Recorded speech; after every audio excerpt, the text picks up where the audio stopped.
I'd call the dealership before time, and I asked them, bandicela bangabhali phayana uba congratulations, Dr. Dada. They mustn't write that.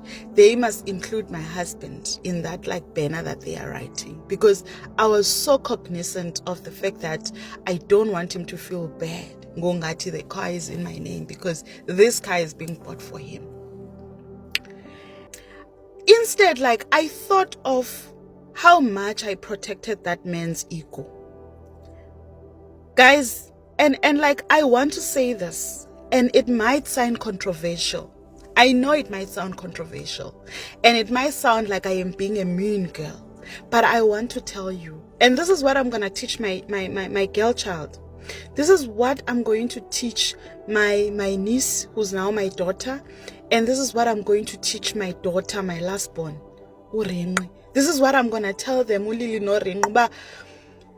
Do not fall in love with a man that is not working. Do not fall in love with an unemployed man. Someone who's not formally employed. Do not fall in love with them. And yabona, I am being frank in what I am saying, and I am saying, Uba, do not fall in love with someone who doesn't have formal employment. Okay, the way I am saying it, I'm not saying don't fall in love with someone that gets paid or imali encinci kuneyakho. I'm not saying fall in love with someone who's in your salary bracket. That's not what I am saying. I'm saying now, do not meet a man who's not formally employed, who doesn't have their own substance, who is not able to make and sustain their own lifestyle. Do not fall in love with such a man. Do not justify it.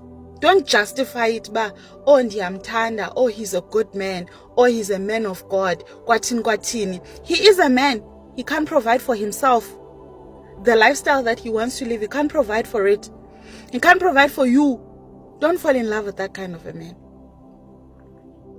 Because if you do that, you're going to spend the better parts of your life busy protecting that man's ego.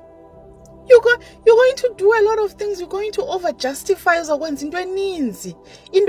that you could have easily avoided, because you will do things.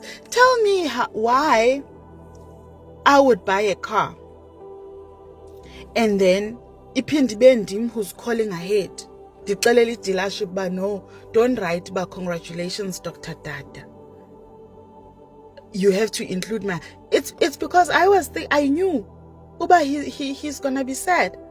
Let me tell you, men who are not employed, they have a tendency of being insecure next to powerful women, or women that can be able to provide for themselves.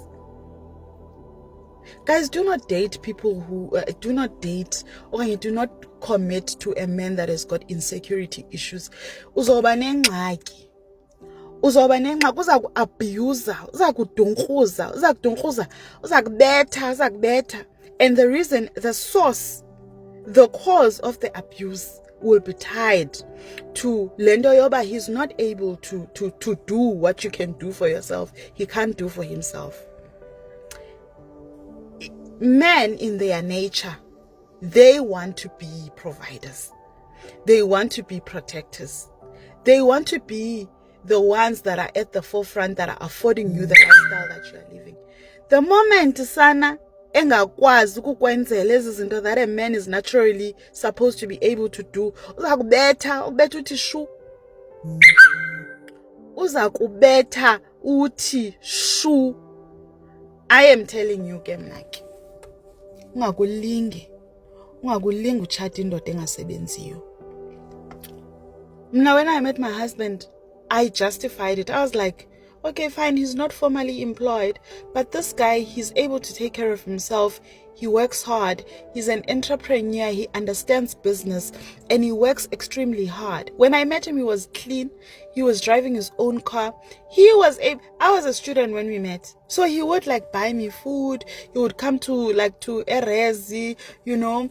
We would go on proper dates. Like that guy, like he treated me well. I didn't get married to someone that I thought he was gonna turn up the way he turned up. He would take me on proper dates. He treated me well. Like he treated me so well. A God-fearing man that like also knew how to spend on me, that respected me, that loved me, that supported me even academically. But the moment I started working, Lando Tasana, he stopped being the kind of a man that he was. It's like he told himself, Bake, my wife is a doctor. I don't have to do anything. And he showed me afterwards.